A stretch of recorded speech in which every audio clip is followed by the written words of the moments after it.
diante diz assim: todos os publicanos e pecadores estavam se reunindo para ouvi-lo, mas os fariseus e os mestres da lei o criticavam. Este homem recebe pecadores e come com eles. Então Jesus lhes contou esta parábola: qual de vocês, que possuindo 100 ovelhas e perdendo uma, não deixa as 99 no campo e vai atrás da ovelha perdida até encontrá-la? E quando a encontra, coloca alegremente sobre os ombros e vai para casa. Ao chegar, reúne seus amigos e vizinhos e diz: alegrem-se comigo, pois encontrei minha ovelha perdida. Eu lhes digo que da mesma forma haverá mais alegria no céu por um pecador que se arrepende do que por 99 justos que não precisam de arrependimento. Ou qual é a mulher que, possuindo 10 dracmas e perdendo uma delas, não acende uma candeia, varre a casa e procura atentamente até encontrá-la? E quando a encontra, reúne suas amigas e vizinhas e diz: alegrem-se comigo, pois encontrei minha moeda perdida. Eu lhes digo que da mesma forma a alegria na presença dos anjos de Deus por um pecador que se arrepende. E Jesus continuou: um homem tinha 2 filhos. O mais novo disse a seu pai: pai, quero a minha parte da herança. Assim ele repartiu sua propriedade entre eles. Não muito tempo depois, o filho mais novo reuniu tudo o que tinha e foi para uma região distante, e lá desperdiçou os seus bens, vivendo irresponsavelmente. Depois de ter gasto tudo, houve uma grande fome em toda aquela região, e ele começou a passar necessidade. Por isso foi entregar-se com um dos cidadãos daquela região, que o mandou para o seu campo a fim de cuidar dos porcos. Ele desejava encher o estômago com as vagens de alfarrobeira que os porcos comiam, mas ninguém lhe dava nada. Caindo em si, ele disse: quantos empregados e meu pai têm comida de sobra, e eu aqui morrendo de fome? Eu me porei a caminho e voltarei para meu pai e lhe direi: pai, pequei contra o céu e contra ti. Não sou mais digno de ser chamado teu filho. Trata-me como um dos teus empregados. A seguir, levantou-se e foi para o seu pai. Estando ainda longe, seu pai o viu e, cheio de compaixão, correu para o seu filho e o abraçou e beijou. O filho lhe disse: pai, pequei contra o céu e contra ti, e já não sou mais digno de ser chamado teu filho. Mas o pai disse aos seus servos: depressa, tragam a melhor roupa e vistam nele. Coloquem um anel em seu dedo e calçados em seus pés. Tragam um novilho gordo e matem-no. Vamos fazer uma festa e comemorar, pois este meu filho estava morto e voltou à vida. Estava perdido e foi achado. E começaram a festejar. Enquanto isso, o filho mais velho estava no campo, e quando se aproximou da casa, ouviu a música e a dança. Então chamou um dos servos e perguntou-lhe o que estava acontecendo. Este lhe respondeu: seu irmão voltou, e seu pai matou o novilho gordo, porque o recebeu de volta são e salvo.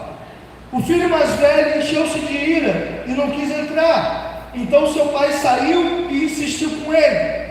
Mas ele respondeu ao seu pai: olha, todos esses anos eu tenho trabalhado como um escravo ao teu serviço, e nunca desobedeci as tuas ordens, mas tu nunca me deste nenhum cabrito para eu festejar com os meus amigos. Mas quando volta para casa esse seu filho, que esbanjou seus bens com as prostitutas, matas um novilho gordo para ele. Disse o pai: meu filho, você está sempre comigo, e tudo o que tenho é seu. Mas nós tínhamos que comemorar e alegrar-nos, porque este seu irmão estava morto e voltou à vida, estava perdido e foi achado. Aleluia. Glória a Deus, aleluia.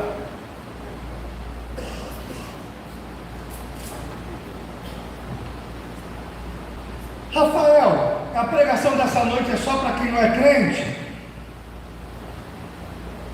Obviamente que não. Porque nós vamos ver que essas três histórias, essas três parábolas contadas por Jesus, e eu gosto muito de uma definição do Paul Washer sobre parábola.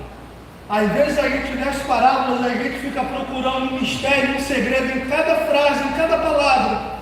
E é claro que uma parábola ela pode trazer muitos ensinamentos para nós.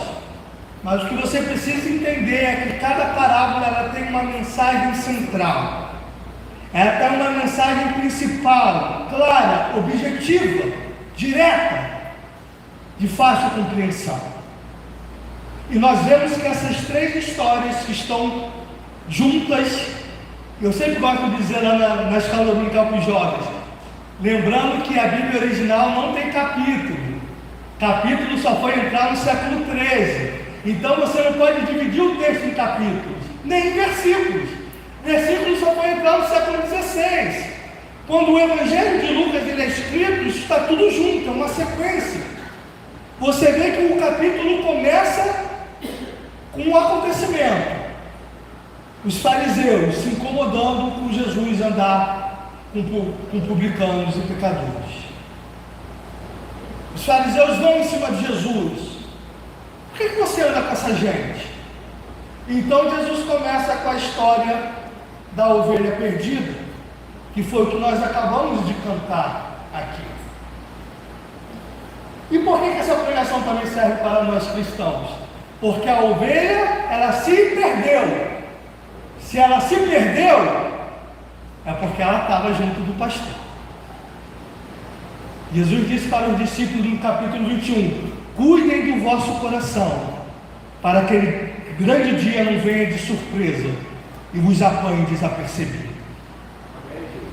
Irmãos, o maior engano que nós podemos cometer, e ultimamente Deus tem me levado muito a orar sobre isso na minha vida, é achar que estamos seguros demais e que não precisamos mais vigiar. Salomão foi o homem mais sábio. Salomão se perdeu no final da sua vida. E eu estou relendo agora o livro de Reis, e quando eu li isso eu falei, Senhor, se Salomão, o homem mais sábio, depois de burro velho, foi se perder por causa de mulher, guarda o meu coração, porque quanto mais eu não posso cair.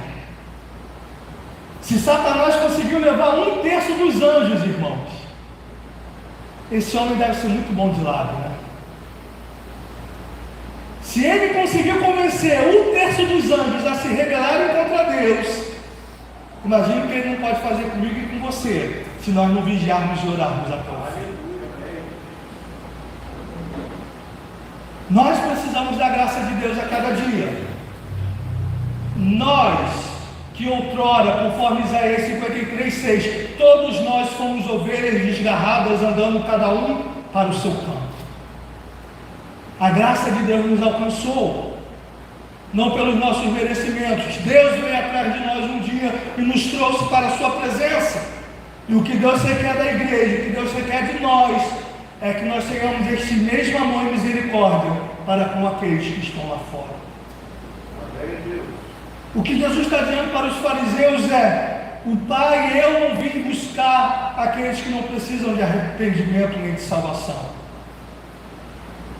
Eu vim para aquela ovelha que estava no pasto, que estava com o pastor, mas se desviou, se perdeu no meio da caminhada. E como o tema de hoje é como você é precioso, quão preciosos somos nós para Deus. Quão preciosos somos nós, porque os irmãos sabem, né? Isso aqui não precisa nem de muita explicação. Vocês sabem que o pastor que vai atrás da ovelha e o pai que recebe o filho é Deus, né? Que amor é esse de Deus? Que tendo suas 99 ovelhas, vai atrás daquela que se perdeu.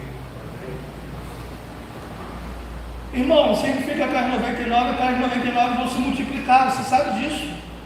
Ovelha se multiplica rápido, fácil. O pastor não vai atrás daquela que se perdeu porque ele dependia dela, porque sem ela ele ia ficar pobre. Ah, eu sou rico com 100 ovelhas, perdi uma, estou na pobreza. Não! Não é porque sem uma ovelha eu não vou ter lã para fazer casaco. Ai meu Deus, preciso dela. Não! O pastor vai atrás daquela ovelha, porque aquela ovelha é preciosa para ele. Amém, Deus. Irmãos, nós cremos em milagres, é por isso que nós tivemos aqui o momento do clamor. Nós cremos que Deus ressuscita mortos, que Deus cura câncer, que Deus faz aquilo que é aos olhos do homem é impossível. Mas o que eu quero te dizer nessa noite, não da boca para fora, não porque é o tema da mensagem dessa noite, mas realmente eu acredito nisso, eu já falei em outras mensagens aqui. O maior milagre da Bíblia é que Deus nos ama. Aleluia. Glória a Deus. Não é um homem ficar 3 dias dentro de um grande peixe, não é um homem ressuscitar depois de 4 dias, não é um cego de nascença enxergar. O maior milagre e o mais inexplicável é que Deus nos ama. Aleluia. Glória a Deus. Porque eu quero ir por um caminho diferente para chegar no mesmo final. Deus não precisa de nós. Deus não depende de nós. Deus continua sendo Deus sem a humanidade. Os anjos, os querubins, os serafins o adoram. Toda a criação o adora, irmãos. Você tem noção de quantas estrelas existem? Quando eu fui pesquisar, se deu um número de um sextilhão. Você sabe o que é um sextilhão? Mas Isaías diz que Deus, pela sua grandeza e poder, Ele chama cada uma pelo nome e nenhuma lhe falta. As estrelas o adoram, o sol, o nosso astro-rei, que comparado ao universo não é nada. Toda a criação o adora, toda a criação o louva. Irmãos, o fato de Deus receber o nosso louvor é porque Ele nos ama. Já viu aquele pai que vai todo orgulhoso ver o filho na creche? E o filho canta desafinado, fora do tom, todo errado, e o pai se emociona. É isso que Deus faz conosco, irmãos. Ou você acha que o que a gente oferece aqui, com todo respeito a toda a equipe de louvor, qual eu faço parte, tu acha que isso aqui chega perto do que os anjos oferecem a Deus? Amém. Tu acha que a gente consegue tocar e cantar bem como os querubins e os serafins adoram a Deus? Irmãos, Davi, quando foi preparado tudo para o templo, ele disse: Senhor, tudo que nós te damos da tua mão recebemos. Nós não podemos dar nada a Deus que não seja dele. Tudo é dele. Ele é dono de todas as coisas. Amém. O fato dele nos amar, irmãos, a gente vive numa sociedade de troca, de barganha, onde você tem valor enquanto você tem algo a oferecer, não é isso? Já dizia um poeta, tem uma música do Leônio, que ele diz: já tive carros e grana e um monte de convites para qualquer lugar. Hoje eu só ando a pé, mas eu continuo a andar. Eu acho linda essa poesia dele dizendo: enquanto eu tinha carro e grana, todo mundo estava comigo, todo mundo me chamava, eu era o cara. Mas quando eu perdi carro, quando eu perdi grana, agora eu ando a pé e eu ando sozinho, porque não tem mais ninguém. Não é essa a relação da nossa sociedade? Você faz 1000 favores para aquela pessoa. O dia que ela te pega e tu diz não, graças a Deus na igreja isso não acontece, mas tem lugar que tem igreja que tu chegar depois disso, a pessoa nem vai olhar na tua cara, né? Você pode ser o melhor funcionário, o pastor Gilmar está sempre dando esse exemplo aqui. Você pode ser o melhor funcionário da empresa, você está no quadro do funcionário do mês. No mês seguinte, passa no RH por gentileza. Não, mas o que eu fiz? Não, a gente está em contenção de despesas. Que geralmente achamos alguém para fazer a tua função pela metade do preço. Não é isso? E coragem você poder falar isso com o teu chefe na tua frente, né? Aqui na frente está o Renan, o chefe, o supervisor da empresa. Espero não passar na RH essa semana.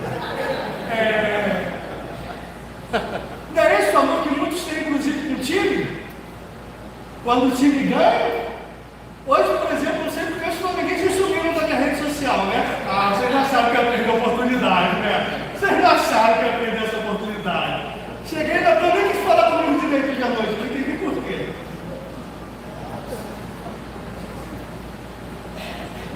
O amor muda. Um filósofo vai dizer, que eu gosto muito dessa frase, que se você consegue explicar o amor, então é porque não é amor. Quando minha esposa vai em casa, que ela carro já briga, ela faz essa pergunta para mim: por que você me ama? É aquela pergunta que não tem resposta, né? Porque se você fala das qualidades, você ouve, então você só me ama por causa disso? Se você fala eu te amo porque eu te amo, não é resposta. Você está perdido de qualquer maneira. Homens nunca caiam nessa pergunta. Muda de assunto, vai comprar um lanche na rua que é melhor para você. Por que Deus nos ama? Não tem resposta. E é isso que nos faz descansar no amor dele. Porque se Deus nos amasse pelas nossas obras, então Ele poderia deixar de nos amar. Se Deus nos amasse pelas nossas qualidades, então o dia que nós não as tivéssemos mais, Ele deixaria de nos amar. Mas é justamente porque Ele não precisa de nós. É justamente porque não há como explicar esse amor, é que nós descansamos nessa certeza que Deus nos ama. E a tal ponto, qual ponto, Rafael? A ponto de dar seu filho unigênito, para que todo aquele que nele crê não pereça, mas tenha a vida eterna. Verso 8, irmãos, verso 8 e 9. Ou qual é a mulher que, possuindo 10 dracmas e perdendo uma delas, não acende uma candeia, varre a casa e procura atentamente até encontrá-la? E quando a encontra, reúne suas amigas e vizinhas e diz: alegre-se comigo, pois encontrei a minha moeda perdida.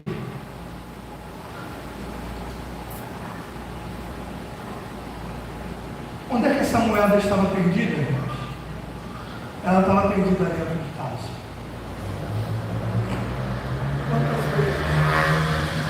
Quantas vezes nós também não estamos perdidos dentro da casa do Senhor? Dentro da casa. Dentro da casa. Mas estamos perdidos. Estamos vivendo uma vida sem propósito.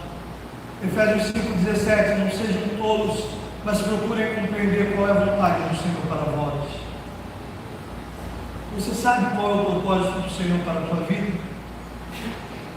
Melhor, você sabe e tem vivido o propósito do Senhor para a sua vida, porque saber não significa muita coisa, né? Sabe, diz que aquele que sabe fazer o bem não faz, comete pecado, ou seja, muitas das vezes nós sabemos. Esse eu acho que tem sido o nosso grande desafio, irmãos. E por isso que nós precisamos da ação do Espírito Santo de Deus para evangelizar nossa nação. Todo mundo é metido a conhecer o Evangelho. Irmãos, se eu te falar os lugares mais estranhos desse mundo, que eu já ouvi pessoas debatendo teologia, todo mundo conhece Deus, todo mundo é cristão, todo mundo ama Deus. Lá na minha antiga igreja, uma vez a gente resolveu fazer um censo, tipo do IBGE. A gente batia de casa em casa e conversava com aquela pessoa e fazia algumas perguntas e pegava o telefone dela para ligar. Foi um trabalho que deu fruto, um trabalho bem interessante evangelístico. E uma das perguntas que a gente fazia era: você acha que vai para o céu? Todas as pessoas tinham convicção de que eram salvas. Tirando uma que não cria na existência de céu e inferno, mas todas elas achavam que iriam ser salvas. E a resposta era: eu não mato, eu não roubo, eu procuro fazer as coisas direitinho, tem gente pior do que eu. São pessoas que ainda creem na salvação pelas obras, na salvação pelo mérito próprio. E isso, a cruz de Cristo acaba com isso. Porque se o homem pudesse salvar a si mesmo, Jesus não tinha vindo ao mundo e não tinha morrido, irmãos. A cruz, ela é paradoxal. Ela traz duas verdades que parecem opostas, mas não são. A cruz diz, falar isso no domingo à noite, Vai ser complicado, né? Mas é o único domingo que eu vou pregar à noite esse ano, irmãos, então eu posso. A cruz diz: você é um inútil, incapaz de salvar a si mesmo, pecador, miserável, desgraçado, carente da graça de Deus. Essa mesma cruz diz: apesar de você ser isso tudo, eu te amo, eu te quero, eu quero teu bem, eu derramei a minha vida em favor de você. Aleluia! Obrigado, Jesus. A cruz diz isso para nós, irmãos. A cruz diz: ninguém pode salvar a si mesmo. Essa ideia de salvação por obras, salvação por caridade, salvação por esmolas, salvação por compra. Não acho que isso não acontece no negócio, não, irmãos. Tem igreja vendendo salvação também. Tem igreja vendendo terreno no céu. Tem igreja ensinando os membros: você faz isso, que Deus faz isso. Eu nunca esqueço, uma vez eu criança vi uma reportagem na RJTV, que é mostrar religião, mas vocês vão saber qual é, mas não é falar mal da religião em si. Aí uma pessoa estava ensinando lá como conseguir a bênção.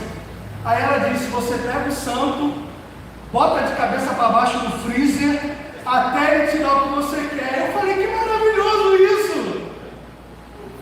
O homem manipulando Deus. É a religião do sonho dos homens. Não era essa a filosofia grega? Os homens entrando em guerra com os deuses. Você não faz isso com Deus, irmão. Você não bota Deus na parede. Você não diz: Senhor, eu vou te dar tanto para você me dar tanto, porque o reino de Deus não é bolsa de valores.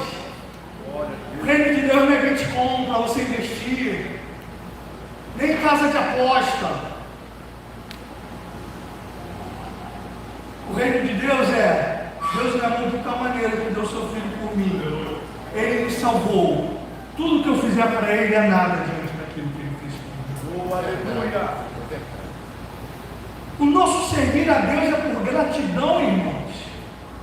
É um serviço de entendendo: tudo que eu faço é nada diante daquilo que ele fez por mim na cruz. A minha dívida com Deus é impagável. É impagável. Irmãos, o preço que ele pagou na cruz, nenhum homem poderia pagar.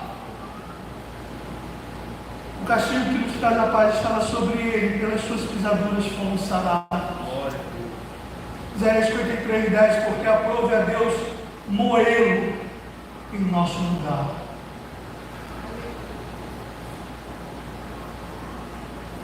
Oi, irmãos. Como podemos duvidar do amor de Deus? Por isso que eu falo que não existe esse negócio de pregação para crente e não crente, irmãos. A palavra é para todos: bate lá, bate cá, corta lá e corta aqui. Irmãos, não é demagogia no culto. Mas quantas vezes você já chorou e se arrependeu de dizer: Deus, como eu pude duvidar do seu amor por causa de coisas tão banais? Essa semana eu estou tão feliz, irmãos. E às vezes é bom eu ficar feliz, mas às vezes Deus também cobra isso de mim. Terça-feira eu estava com o pastor e a Joana lá em casa, João Pedro, e a minha geladeira parou. E eu falei: meu Deus, eu não tenho 3 mil para dar numa geladeira nova não, Senhor. Semana de prova, tem misericórdia. Oramos. Aí quarta-feira minha esposa resolveu desligar a geladeira, descongelar. Oramos mais um pouco. Aí de noite ligamos a geladeira e a geladeira voltou gelando mais do que estava antes. E glória a Deus, Deus nos ama, Deus cuida de nós. Mas às vezes eu fico e falo assim: meu Deus, eu fiquei tão feliz por causa de uma geladeira. E qual foi a última vez que eu fiquei feliz? Porque eu tenho certeza para onde eu vou. Oh, aleluia. Qual foi a última vez, irmãos, que você agradeceu a Deus dizendo: Senhor, obrigado, porque eu sei que essa vida é passageira e eu tenho a certeza da eternidade. Glória a Deus. Eu trabalho em um lugar com alto poder aquisitivo, né? E eu sou humano, irmãos. Às vezes eu tenho minhas crises de fé com Deus por causa disso. Eu passo lá, vejo aquelas casas, às vezes lá na caminhada, na caída de 15 milhões de reais, vários carros importados na garagem. Eu falo: é Deus, O certo também está aqui, Senhor. Veja esses jovens irresponsáveis só vivendo de balada, botado com o papai e mamãe, e a gente suando para fazer 24 horas para pagar as contas. Mas o que Deus geralmente sempre fala comigo não é eu vou te honrar, eu vou te exaltar, eu vou te dar tanto. O que Deus sempre fala comigo é, cara, tu tem a certeza da tua salvação. Você trocaria isso por algum dinheiro nesse mundo? Eu falo, oh Senhor, não Senhor. Essa certeza de ser salvo, de que daqui a 80, 100 anos estaremos todos diante de Deus. Isso não há dinheiro que pague. Essa certeza de que o Senhor foi atrás, não significa que todos eles são mais pessoas que vão para o inferno, não, tá? Para com isso. Esse evangelho de que pobre vai para o céu, rico vai para o inferno, tem muito pobre que também vai para o inferno, que é muito ruim, e tem muito rico que é uma bênção na mão de Deus. Então não é isso. Mas o maior presente é o que Deus nos deu. A salvação em Cristo. Amém. É o amor dele. É o que Paulo diz em Romanos 8:31. Que diremos, pois, à vista dessas coisas? Se Deus é por nós, quem será contra nós? Aquele que não poupou nem mesmo seu próprio Filho por amor a nós, antes o entregou, não nos dará com ele todas as coisas? Irmão, se Deus me deu a salvação, que era o que eu menos merecia e mais precisava, Ele não vai cuidar das coisas triviais dessa vida, irmãos. Ele vai prover a geladeira. Eu não estava nem nesse desespero, eu estava no desespero de como ele ia fazer. Porque às vezes ele faz a geladeira funcionar, às vezes ele toca no coração de irmão para te dar, ou às vezes ele faz o certo irmão da tua viagem para comprar. Eu estava, Senhor, a viagem desse ano não, por favor, Senhor. Eu estou em 3 anos, estou querendo tirar uma férias legal esse ano. Não me faz abrir mão disso, Senhor. Tem misericórdia, Senhor. Mas Ele supre todas as coisas, porque Ele deu seu Filho por nós, irmão. E se Ele não suprir agora, é porque não é importante. É porque pode esperar. Mas não porque Ele não nos ama. Irmãos, o fato de a gente por um momento pensar que Deus não nos ama, é porque nós nos esquecemos muito rápido da cruz. Porque a cruz é a maior demonstração e prova do quanto Deus nos ama. E termino com um filho pródigo, né? Vocês conhecem bem essa história. O filho pródigo pega a sua herança, ele vai para longe, até que um dia ele cai em si. Foi o que nós cantamos aqui. Eu até falei para o pastor de manhã. Essa canção do Rebanhão, ela é uma mescla de ovelha ferida e filho pródigo. Até quando eu vou relutar, até que eu caí em si. Esse versículo, irmãos, ele é maravilhoso, verso 17. Caindo em si, ele disse: quantos empregados de meu pai têm comida de sobra, e eu aqui morrendo de fome?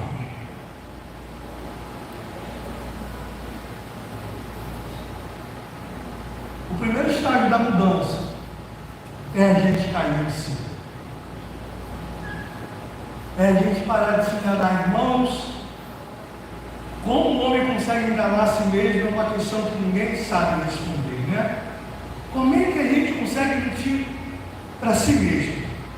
A gente mente para os outros, mas mentir para si.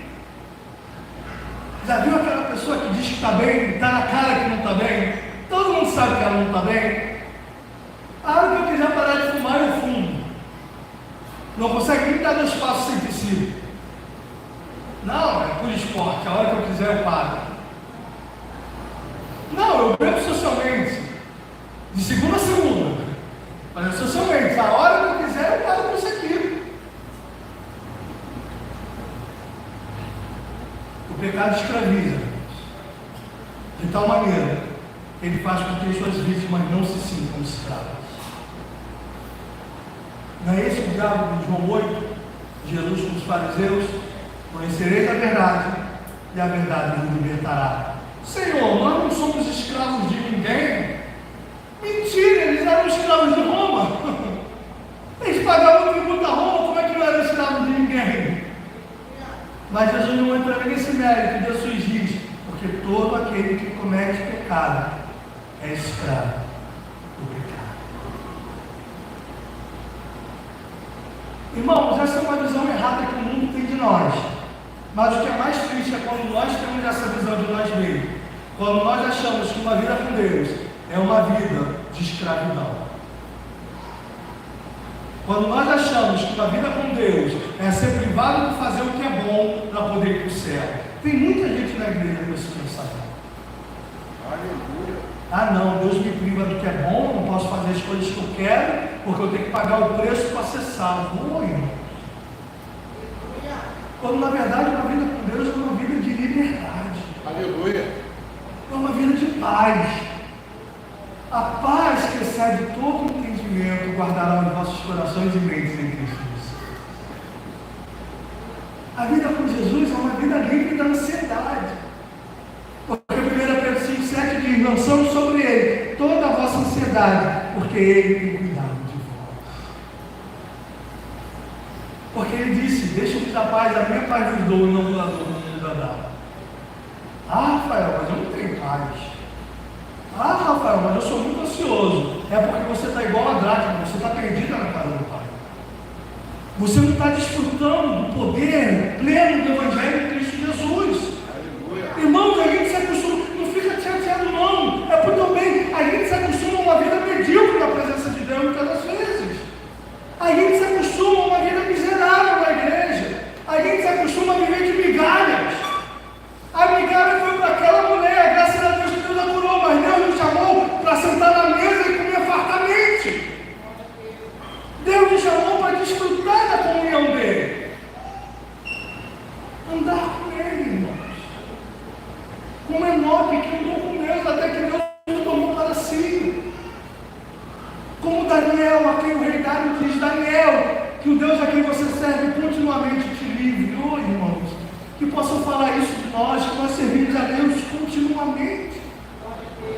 Que quando sair daquelas portas, você continue servindo a Deus. Que amanhã no seu trabalho, nas suas redes sociais, você sirva a Deus. Que na sua faculdade, lá naquele campo de guerra, Arthur, você sirva a Deus. Que nos desafios que nós enfrentamos todos os dias, irmãos, a gente possa desfrutar da presença de Deus. Porque o filho, a história do filho pródigo termina dizendo, eu quero ler a partir do verso 26. Então chamou um dos seus servos e perguntou-lhe o que estava acontecendo. E este lhe respondeu: seu irmão voltou, e seu pai matou o novilho gordo, porque o recebeu de volta são e salvo. O filho mais velho encheu-se de ira e não quis entrar. Então seu pai saiu e insistiu com ele. Mas ele respondeu ao seu pai: olha, todos esses anos tenho trabalhado como um escravo ao teu serviço, e nunca desobedeci as tuas ordens. Mas tu nunca me deste nem um cabrito para eu festejar com meus amigos. Mas quando volta para casa esse seu filho, que esbanjou os teus bens com as prostitutas, mata um novilho gordo para ele. Disse o pai: meu filho, você está sempre comigo, e tudo que tem é seu. Mas nós tínhamos que comemorar e alegrar-nos, porque esse seu irmão estava morto e voltou à vida, estava perdido e foi achado. E você que está perdido, que você volte para a presença de Deus essa noite. Glória a Deus. E que você que está perdido na casa do Pai, você se ache também nessa noite. Irmãos, esse versículo dói muito no meu coração, esse verso 30, o 29. A última frase: mas tu nunca me deste um cabrito para eu festejar com os meus amigos. E o pai vira para ele e diz: meu filho, tudo que é meu é teu. Caraca, aquele cara ficou anos trabalhando para o pai sem desfrutar daquilo que o pai tinha. Irmãos, quantos anos a gente vai ficar na igreja sem desfrutar de tudo aquilo que Deus tem para nós, irmãos? 10, 20 anos na igreja, mas cheio de amargura no coração, cheio de ódio, não consegue nem dormir, perde o apetite, ansioso, preocupado com amanhã. Ah, irmãos, é claro que a gente, certo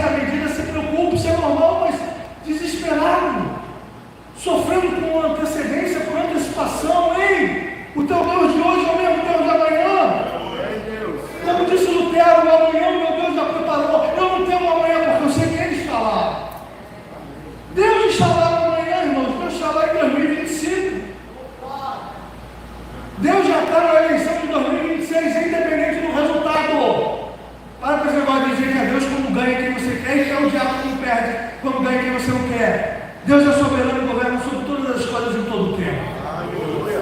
Nem sei que tudo pode, nenhum dos teus planos podem ser frustrados. Outra coisa que eu entendo, o filho mais velho, ele ficou, mas ele não ficou pela comunhão do pai. Porque se fosse pela comunhão, irmãos, ele ia ficar feliz com a volta do filho, do irmão, ia falar, poxa, meu irmão perdeu tanto tempo longe do pai. Poxa, aquele almoço, aquele dia dos pais daquele ano, ele não estava aqui, não foi tão bom. Poxa, tantos conselhos que eu ouvi do meu pai que ele não ouviu. O filho que ficou era apenas um covarde, o outro pelo menos foi, ele ficou. Mas também não desfrutou da comunhão do pai. Também não desfrutou das riquezas do pai. Eu não sei o que ele estava fazendo lá, irmãos. Tem muita gente que a gente sai da igreja e não entende o que ele está fazendo aqui também. Porque está perdido na casa do pai. Você desfrute, irmãos, de tudo aquilo que Deus tem para nós. Aleluia. E serve para nós também. Que a gente aprenda a desfrutar desse amor. E não querer se perder, irmãos. E não querer se perder. A mensagem do Evangelho ela é meio ambígua às vezes, né? E eu amo isso. Para os que estão perdidos, a gente diz, volta, vem.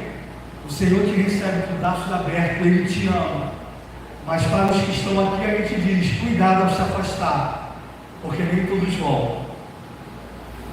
E quando voltam, voltam com feridas que não precisavam ter. Jesus, glória a Deus. Por isso você não pode olhar para o filho pródigo que voltou com inveja, irmãos.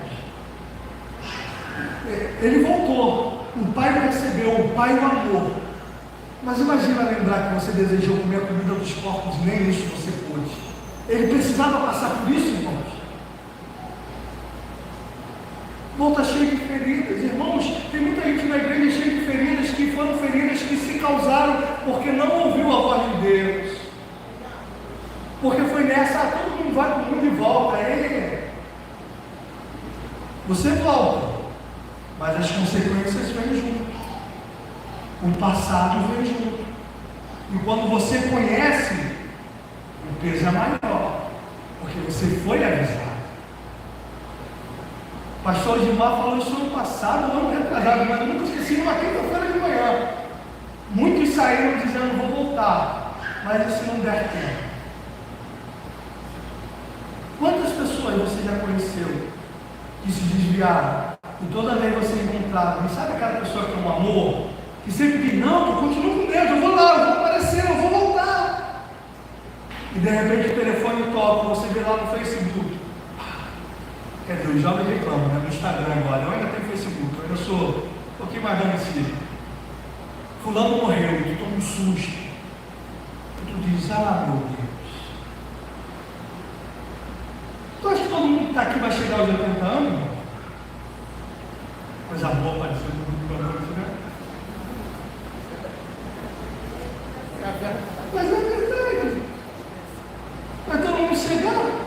Deus está cobrando de mim, né? Que se eu não parar com a minha alimentação, eu não vou muito longe. Eu estou tentando melhorar.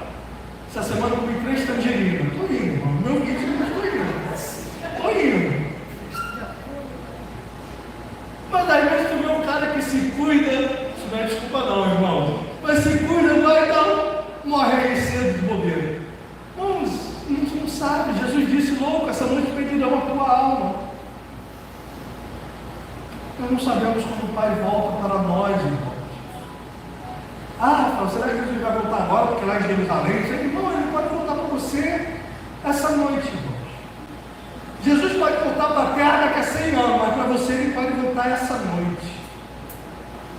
Ele pode voltar semana que vem. A gente não sabe o momento da nossa partida. Por isso que o profeta alerta o povo, prepara-te, ó Israel, para te encontrares com o teu Deus.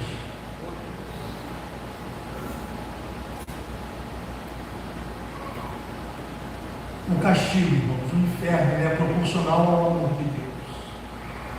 É por isso que o inferno é tão terrível, irmãos. Porque o inferno é para aqueles que rejeitam tamanho amor. Não pode rejeitar tamanho amor.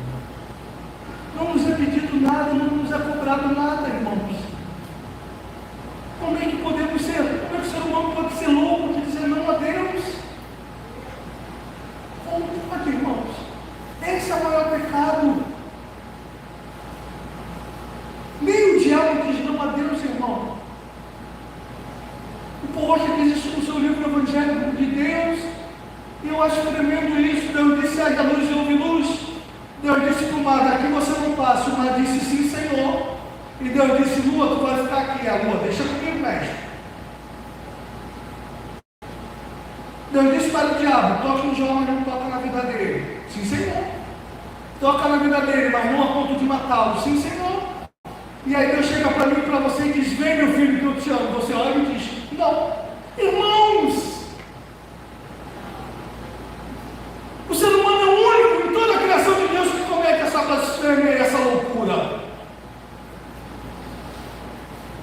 Por isso que Jesus chorou. Lembra quando ele olhou para Jerusalém e disse, Jerusalém, Jerusalém, que mata os profetas que são enviados. Quantas vezes eu quis te ajudar debaixo das minhas asas, como a galinha abriga os seus pintinhos, mas tu não quiseste. Então não me vereis mais, até que venha dizer, Hosana, bendito que vem em nome do Senhor. Todo o carro lá de Israel até hoje tem um motivo. Rejeitaram o Messias e o Salvador. E sofrem até hoje por causa do pecado e da desobediência. Que nós não sejamos assim. Que você não rejeite o amor de Deus. Que você não rejeite esse cuidado. Às vezes a gente, nessa falsa proteção de eu não mereço, a gente acaba se privando do amor de Deus. Ah, eu não mereço, você não sabe o que eu fiz. Cara, se eu soubesse metade, eu te mandava para o inferno. Mas Deus te ama assim mesmo. Eu vou fazer o quê? Eu vou brigar com Ele. Ele te ama. Ele me ama. Ele me ama. Sabendo dos pecados que eu vou cometer daqui a 5 anos, ainda assim Ele me ama. Aleluia. Mesmo sabendo da miséria que eu sou e que serei ainda, Ele continua amando. Aleluia. Quão grande é esse amor. Quão grande, irmãos. Quão grande. A gente só pode receber e dizer, Deus, muito obrigado, Senhor. Não posso fazer nada. Exerça essa gratidão na sua vida, irmãos. Aprenda a agradecer a esse amor, a esse cuidado, a esse zelo de Deus para conosco. Bruno aí, quem for tocar pode vir. E aí nós vamos encerrar com essa canção. O pastor Gilmar vai assumir para dar continuidade. Pode se sentar no meio, eu quero que você reflita demais na letra desse hino. Que você que está aqui nos visitando nessa noite, seja cristão, seja não cristão, que você volte para o Pai. O Pai espera de braços abertos. O Pai nos ama. Aleluia. Aleluia. Que bom. Podemos descansar nesse amor.